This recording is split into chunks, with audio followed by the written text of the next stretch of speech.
মই যিখিনি কথা দিল্লীত আলোচনা কৰিছোঁ সেইখিনি হৈছে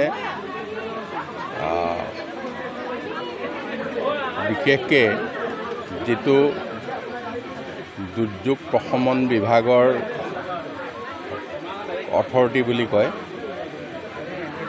NDMA, গতিকে আমাৰ যথেষ্টখিনি প্ৰস্তাৱ তাত পেণ্ডিং হৈ আছে। সেই প্ৰস্তাৱৰ ভিতৰত আমাৰ যিটো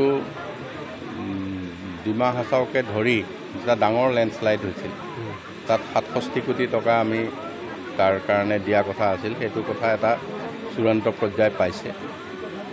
তাৰ উপৰিও নতুন নতুন কিছুমান প্ৰস্তাৱৰ ক্ষেত্ৰত 15 ফাইনেন্স কমিশ্যনৰ যিবিলাক ৰীতি নীতি আছিল 16 ফাইনেন্স কমিশ্যনে সেইবিলাক অকণ সাল সলনি কৰিছে।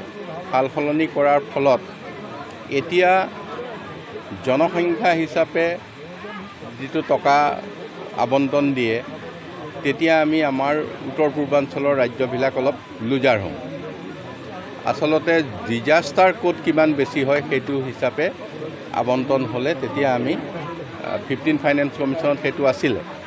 এই কথাটোৰ বিষয়েও আমি কিছু কথা আলোচনা কৰিলোঁ। তেখেতসকলে কৈছে যে আমাক প্ৰস্তাৱ দিয়ক, আমি উত্তৰ পূৰ্বাঞ্চল বা অসমৰ কাৰণে এইটো স্পেচিয়েলি বিবেচনা কৰিম।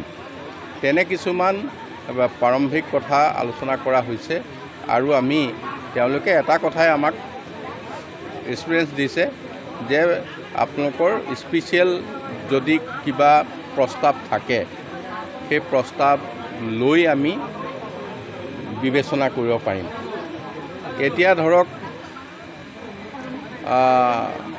কিছুমান আঁচনি আছে যে বিলবিলাকক ৰিজাৰ্ভাৰ কৰিব বিচাৰিছে।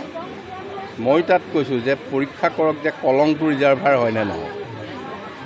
আমাৰতো 22 কিলোমিটাৰ ৰিজাৰ্ভাৰ হ'ব পাৰে। গতিকে তেনেকুৱা কিছু কথা আৰম্ভ কৰিছোঁ।